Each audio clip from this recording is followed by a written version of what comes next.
शिवानी और उसका परिवार शहर के एक पुराने सुनसान इलाके में एक नया घर किराए पर लेने पहुंचे। घर काफी बड़ा और सुंदर था, लेकिन इसमें एक अजीब सी ठंडक थी। पड़ोसियों ने बताया कि पिछले किराएदार यहां लंबे समय तक नहीं टिक सके थे, लेकिन शिवानी और उसका परिवार इसे महज अफवाह मानकर नजरअंदाज कर दिया। एक दिन घर की सफाई करते समय शिवानी को स्टोर रूम में एक पुरानी और धूल भरी लकड़ी की अलमारी मिली। अलमारी खोलने पर उसे अंदर एक अजीब सी गुड़िया मिली। वह गुड़िया देखने में बहुत पुरानी थी, लेकिन उसकी आंखें असली लगती थीं, जैसे कि वह शिवानी को घूर रही हो।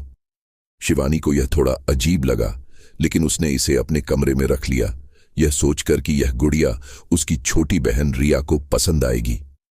गुड़िया के घर में आने के बाद से अजीब घटनाएं शुरू हो गईं। रात में घर में कुछ हलचल सी सुनाई देती थी और रिया ने दावा किया कि वह अक्सर देखती है कि गुड़िया अपनी जगह से हिल रही है। एक रात जब सभी सो रहे थे, शिवानी को अपने कमरे से हल्की हंसी सुनाई दी।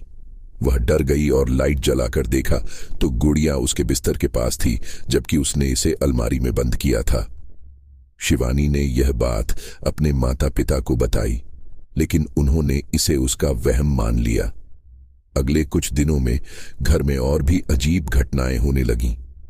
कभी दरवाजे अपने आप खुल जाते, कभी दीवारों पर बच्चों की हंसी की आवाजें सुनाई देती।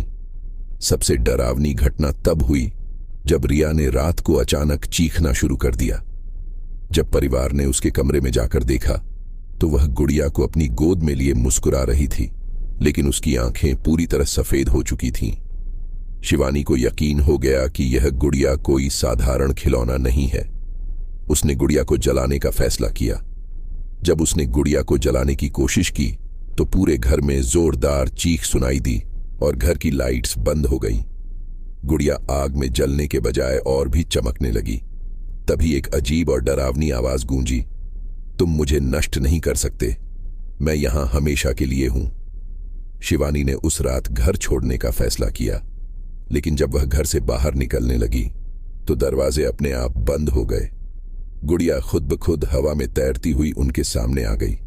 गुड़िया ने कहा, इस घर में जो भी आया है उसने मेरी कहानी सुने बिना इसे छोड़ने की कोशिश की, लेकिन अब तुम मेरी कहानी सुनोगे। गुड़िया ने बताया कि वह एक छोटे से गांव की बच्ची थी जिसे तांत्रिक ने बलि के लिए चुना था, लेकिन बलि अधूरी रह गई और उसकी आत्मा इस गुड़िया में कैद हो गई। उसने यह भी कहा कि जब तक उसकी आत्मा को मुक्त नहीं किया जाएगा वह हर उस परिवार को सजा देगी जो इस घर में रहेगा। शिवानी ने हिम्मत जुटाई और गुड़िया से पूछा कि उसे मुक्त कैसे किया जा सकता है। गुड़िया ने कहा कि उसे उसी तांत्रिक की कुटिया में ले जाना होगा जहां बलि अधूरी रह गई थी। शिवानी और उसका परिवार गुड़िया को लेकर जंगल के बीच उस कुटिया में पहुंचे। वहां पहुंचने के बाद गुड़िया ने शिवानी से मंत्र पढ़ने को कहा।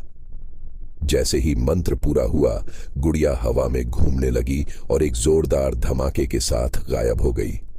लेकिन जैसे ही शिवानी ने राहत की सांस ली, उसने देखा कि रिया के हाथ में एक और गुड़िया थी और वह मुस्कुरा रही थी।